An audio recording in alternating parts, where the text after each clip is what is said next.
Spring has left as quickly as it arrived, the season that can blow every season out of the water or feel like a placeholder to tie us over till summer. This year had a handful of strong carryovers from the winter 2019 anime season and a decent handful of new but high quality ideas to let us feel as if anime is back on the right track at least for a few months out of the year. Anime created by Ikehara have to be some of the most difficult to discuss whether you love or hate his works. Series like Yurikuma are my jam, which I think about at least once a month, but find it nearly impossible to put into words why I adore it so much. With his latest project, created by Mappa, we witness another personal-driven story surrounded by visual symbolism and underlining messages, that you may need to read a few articles to truly grasp what it is he's actually showing you, but it's easy to say that I love this show. The premise is completely wild, which is the big reason I wanted to watch it in the first place, but the Ikehara style that you either love or hate is what kept me here. It's hilarious, but at the same time rather intelligent, especially in the character design category with how the central leads are explored. You can sum the tale down as a few boys who have to steal these objects from Kappa zombies in order to return to their normal selves, but when you really break down what's happening on a personal level, you end up seeing a level of heart and soul that the anime industry desperately needs more of, even if at a surface level it's rather ridiculous with its premise. It definitely won't be for everyone. In fact, I always find his works are a 50-50 split, as pretty much everything Ikehara does these days is exactly that. But I always give them a chance, and usually I leave impressed, and maybe you will too. The first few episodes of Demon Slayer provide for a fun and at times brutal shonen, which most likely would have been enough to entertain me over the season, especially seen by how gorgeous Ufotable made the anime look. But once you hit episode 4, each episode gets progressively more complex and fascinating with each passing week. Once the balance of comedic and serious is found, the series really takes flight. Watching a man hunt down a demon who can hopefully turn his last living family member back into a human as he is forced to become someone he never was meant to be is truly gripping. A family man driven by love now has to continuously push himself to his breaking limit in order to save his sister while simultaneously helping others in the process. You have quite a few uncertain elements, from why his sister is so special and didn't lose herself like most demons, what's the true end goal, to what's going on with the head demon Muzan. Basically everything to make a world fascinating is seen here with demons and demon hunters, but backed by a personal and emotional story that finds a unique way to blend the absolute gore with hilarious shonen comedy that reminds me a lot of Fullmetal Alchemist. It just ends up really impressing me. I enjoyed this series from episode 1, but I fell in love with it before the first core even wrapped up. Originally released as a movie and then redistributed through 6 episodes, I have finally witnessed the next installment to the Monogatari franchise, and to no one's surprise who watches this channel, I absolutely loved it. Awori was one of my favorites in the series, so to see where the sequel went really gripped me, and as I always say, I could probably watch this series forever with its unique visual presentation and fascinating take on character storytelling.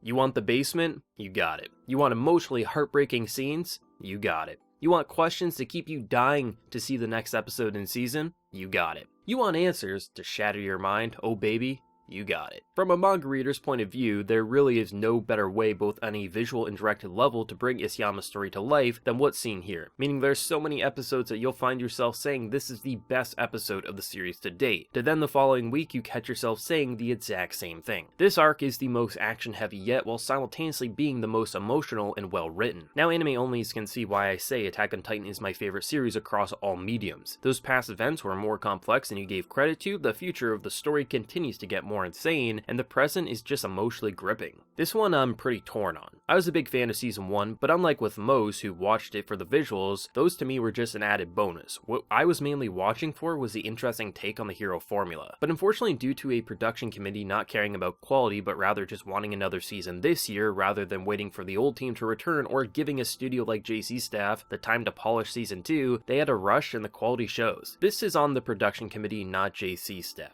The schedule was a bitch which they had no control over. And it's a shame, as there's elements of greatness with the visual presentation, so I see the potential in a new studio taking over, but ultimately it felt underwhelming more often than not. Thankfully the story and characters remain to be exactly like season 1, but a part of me thinks if this is how the production committee will handle future seasons, why don't I read the manga instead? It was a mixed bag for sure. I don't regret watching season 2, I'm just disappointed by what upper management made us watch, a product rather than art like the first season was. Though it is funny to think the original manga started off with lackluster art to then receiving godly visuals, and ultimately the anime got the reverse. universe. Saga of Tanya the Evil, Konosuba, ReZero, and Overlord, all in one isekai world in the most hilarious design sequences you can imagine. Honestly, even if you've only seen one of these shows originally, I think there's enough here to appreciate this cast. If you pick up on the deeper meanings to jokes, it's 10 times funnier, but even at a surface level, most of these interactions serve as a humorous joke that I think many will appreciate. I'm a sucker for when serious shows go chibi or silly, such as Attack on Titan Chibi Edition, so to take the isekai genre in such a fresh direction really stood out. So much that I watched this series both dubbed and subbed, and I really enjoyed it that much. I could watch a few more seasons of this gem before feeling like the gimmick has worn off. Watanabe is one of my favorite people in the anime industry. Everything he has touched I've really adored, with quite a few becoming a personal favorite of mine. His latest project is another anime tackling the art that is music. Two girls, each with their own unique personalities and history with music, and how they come together to create gorgeous pieces of art that will eat away at your soul is some of his best works in years. It's one of those shows I needed to binge, so I waited for the first core to end and then I binged it in one sitting, and I'll be doing the same for the second half. Both Carole and Tuesday are amazing characters that can charm you both at being damn entertaining, but also making you feel deep-rooted emotions with how they either speak to others or the music will do all the talking for them. There's an interesting story being told here, as if how technology continues to advance and we replace the human touch with automated ones. But with Carole and Tuesday, we see the true beauty of art lies in that human component, and it should be a crime not to watch this gem. And you can be damn sure I'm gonna rewatch it when Netflix releases their dub. It's a visually outstanding show with some of the best music production in quite some time. I've grown to dislike most of what the isekai genre is known for, but walking out of the completed first season of Shield Hero, I can safely say this is what I've been waiting for. A character who turns bitter or happy based on what happens around him. His resentment for a world that summoned him to then make him a criminal for no reason makes him bitter for believable reasons. His compassion that slowly grows because of characters like Raftalia who mends his hearts makes sense, as even the coldest of people can find warmth when they have someone keeping them grounded. The way this kingdom was explored over the season was some of the best payoff in recent memory, with its 21st episode really cements Shield Hero to what I consider to be some of isekai's best, with far more pros than cons. From infuriating characters to lovable ones, all the characters' actions feel justified, and having an isekai where I can compliment the character writing again, it makes me giggle with joy. The changes they made to Nafumi's character from the original source are the reason the show works so well for me, and without them, I would have grown numb to Nafumi's bitterness very quickly. But having a multi-layered character experience such a wide variety of feelings over the season really helps elevate the show to another level. Given enough seasons and time, I could see this becoming truly magnificent, but for now, it was a damn great experience that I won't be forgetting anytime soon. This would be my award for most criminally underwatched and underrated show of the season. In terms of the politics alone, this is enough to be engaging. You have a war of unification that ended 10 or so years ago, genetically modified super soldiers bred for battle to then made illegal when the war was concluded, each leader wanting a piece of the pie, terrorist organization just fighting for their freedom, and the uncertainty of who truly is the good guy in a cast as complex as this. But once you get going and start learning more about the characters and personal motivations, Fairygon really becomes something special. The 3D is used quite well, making an unworldly monster such as these fairies feel disconnected to their human counterparts, but allowing for really complex and freeform movements and action sequences that standard 2D animation would limit them to. 3D being used on a character playing piano is pointless and jarring, but using it on a monster fighting it feels right at home. Truthfully, it has a handful of people actually watching and appreciating it, but for the first of 2 cores planned for this new and original idea, it really has something special that I hope more will give a chance to. Once I completed the first core, I felt really satisfied by what I just witnessed, feeling as if there was major payoff to many simpler details that I thought would end up disposable. I'm dying to watch the second half this fall, and I hope to see others watching it alongside me. The fascinating aspect to Dororo is how it brings up the question of should the actions of a bad man hurt the people of the kingdom that he rules. The series uses demons as a metaphor for all the underhanded moves leaders will use when ruling from all sides throughout history, and how on the outside you can't see what's truly going on behind closed doors. But because our main character was the one who suffered because of these underhanded political moves, we witnessed both sides to a complex tale play out. Should a man regain a body that was stolen by demons, or should a kingdom prosper due to not so divine protection?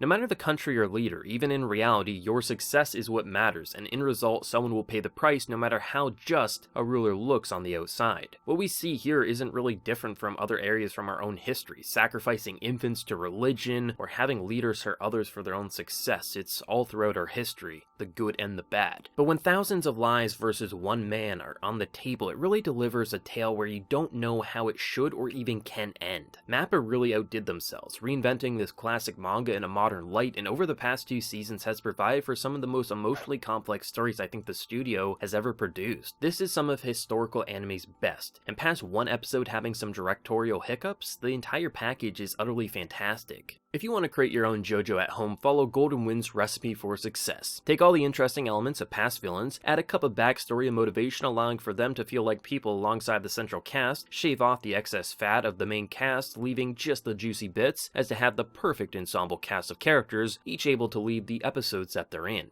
A handful of spices for the stands, making each fight feel visually complex, with thought behind every action. No fight will then feel like action, but rather a piece of art where you just question how in the hell did Araki come up with this. Slap that bitch in the oven, and slow cook it for 39 juicy episodes, and bam! Best damn dinner imaginable. This is JoJo at its best, and there's no way I can express my love for the perfect JoJo part than this. And it still even has a few episodes left as of the release of season Roundup, but I know it will end fantastically. As someone who has no connection to the manga or original anime, but know people who are very passionate about Fruits Basket, I was excited to give this complete retelling of the manga a shot, and oh boy, was I happy I did. At first glance, you expect a reverse harem, one-note characters, and a bunch of pretty boys. But in actuality, what you end up with is some of the most personal stories I think anime and manga has to offer. Each character is well thought out, always having an interesting personality, but the deeper you go into their past and learn more about them in the present, you see how broken and complex they actually are. Whether that be with the main character Toru, whose niceness is actually her biggest weakness, ignoring her own happiness for others, and what's happened to her in her past breaking her emotionally, to even Yuki, the perfect child of his family, but more alone than one should be. The way the tropes become characters in a matter of one episode, and how we get to grow with them over the first core, makes many anime feel ashamed of themselves. There's plenty of points I felt as if it could be a season finale, and we weren't even halfway through the first core. The fact that this will be a complete adaptation with most likely 60 plus episodes has me jumping for joy, as how they explored this brutal Soma family and what Toru can do for them as they can do for her is some of the more interesting personal driven stories I can recall in quite some time. With best of all, the modern visual presentation making an older story feel right at home in 2019, but really a tale such as this will hold up by itself for many years to come. Overall, the spring 2019 anime season delivered a very fulfilling batch of anime goodies. There's plenty of shows for everyone, and taking my handful from the pot, I left feeling pretty full and satisfied. With strong carryovers like Shield Hero, Dororo, and JoJo, that alone would have probably made me very satisfied week after week, but with new entries such as Fruits Basket showing other character-driven series who is boss, the fresh take on isekais with the absurd and highly entertaining formula of Isekai Quartet, slashing of all things demonic with Demon Slayer, to the return of Watanabe with Carole Tuesday, and even the missteps that One Punch Man took, it still had me pretty entertained each week. This was one of those seasons that the less I watched, the more fulfilled I was, as a good dozen of shows of all high-quality standards allowed for me to feel content with modern anime rather than shoveling dozens of mediocre shows down my gullet in an attempt to feel full but really just feeling bloated like I binge ate McDonald's in attempts to make my food feel like 5-star cuisine. Basically, sometimes less is more. But for everyone with any thoughts on the past season of anime or this video, I'd love to hear yours down in that comment section below. Be sure to drop a like if you did enjoy and hit that subscribe button if you haven't been new. There's also my Patreon for those who want to go the extra mile and help support what I do around here even more. That is if you so wish. But before we completely say goodbye, let's give a shout out to Loot Crate. So hopefully you enjoyed that video. Once again, I got sent another Loot Anime Crate. If you want to get your own, save yourself a little bit of money,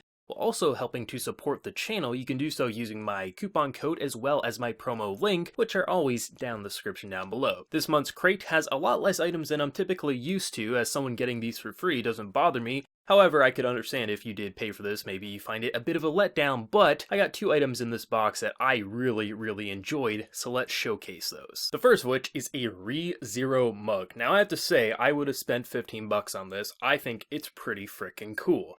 Now, I mean, anytime you send me anything that I can use, I can wear, things of that nature, I'm going to be a very happy camper. And to be able to drink some tea or coffee out of a ReZero mug, I'm not going to be complaining right here. The second thing that I really enjoyed was I got an Evangelion t-shirt. Now this thing is absolutely insane. I love this shirt. This right here, this is one of those shirts that I would have bought off a site, so I'm pretty happy with this one. Evangelion. You are not alone. A nice purple shirt too. This next item, I feel like I got a little unlucky because you could either get a Naruto glass or an Attack on Titan. You know me, I'm an Attack on Titan guy, but I did get the Naruto glass. Now I will say, as someone who doesn't like Naruto, I think the glass is actually pretty damn good. Now, I'm probably not going to use this. I'll actually probably give it to one of my friends who are a fan of the series. But, I mean, once again, getting two actually high-quality drinking glasses, and they're two different types, so whether you are a coffee or tea guy, or you just want a glass of water, your favorite soda, things of that nature, it's a pretty good glass overall. This one was pretty interesting. I'm usually used to getting, like, pins, things of that nature, but they sent me a car bumper. Now, I'm not going to be that much of a weeaboo and put this on. I might stick it to, like, a door or something like that, but it's not a bad design.